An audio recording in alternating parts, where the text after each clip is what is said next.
민주당 이낙연 대표가 코로나19 양극화 해소를 위해서 제안한 이익공유제가 논란이 되고 있습니다.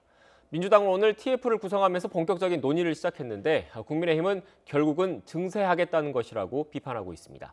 취재기자 연결해서 자세한 내용 알아보겠습니다. 한현희 기자. 네, 국회입니다.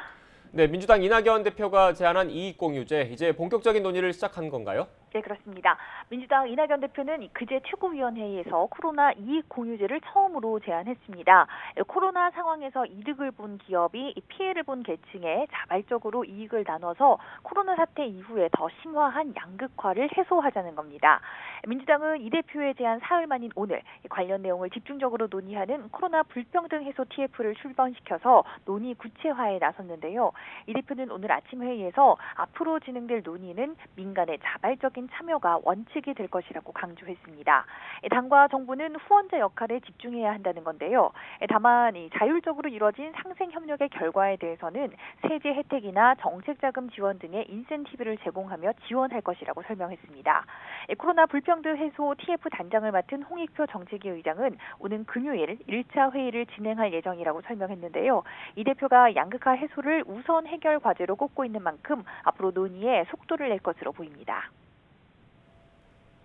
네, 한현희 기자, 야당은 거세게 비판하고 있는 거죠? 네, 그렇습니다.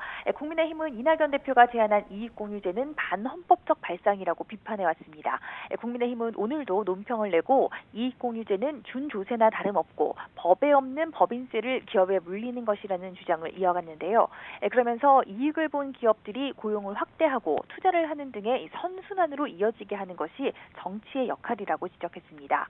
국민의힘과는 다른 이유지만 민주당이 추진하는 이익공유제는 정의당도 회의적인 반응을 보이고 있습니다. 이 대표가 이 기업의 자발적 참여를 강조하고 있는데 선의에 기대는 것은 한계가 있다는 겁니다.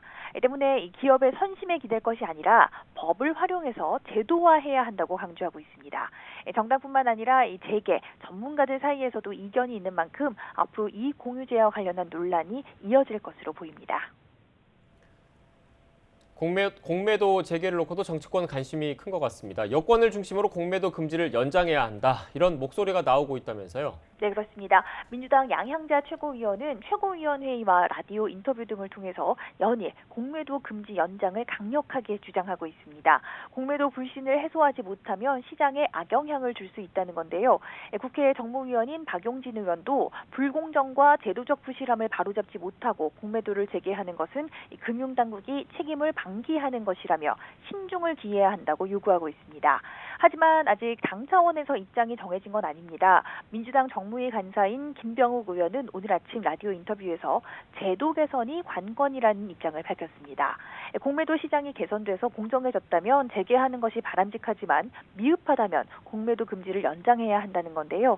그러면서 이 공매도를 재개한다고 하더라도 전면적으로 할지 또 대형주만 재개할지 등의 또 다른 논의가 필요하다고 설명했습니다. 국민의힘 역시 공매도 재개에 대해 아직 당 차원에서 입장이 정리되지는 않았습니다. 시장과 전문가의 결정에 전적으로 맡겨야 한다는 원론적인 입장을 밝히고 있는데요.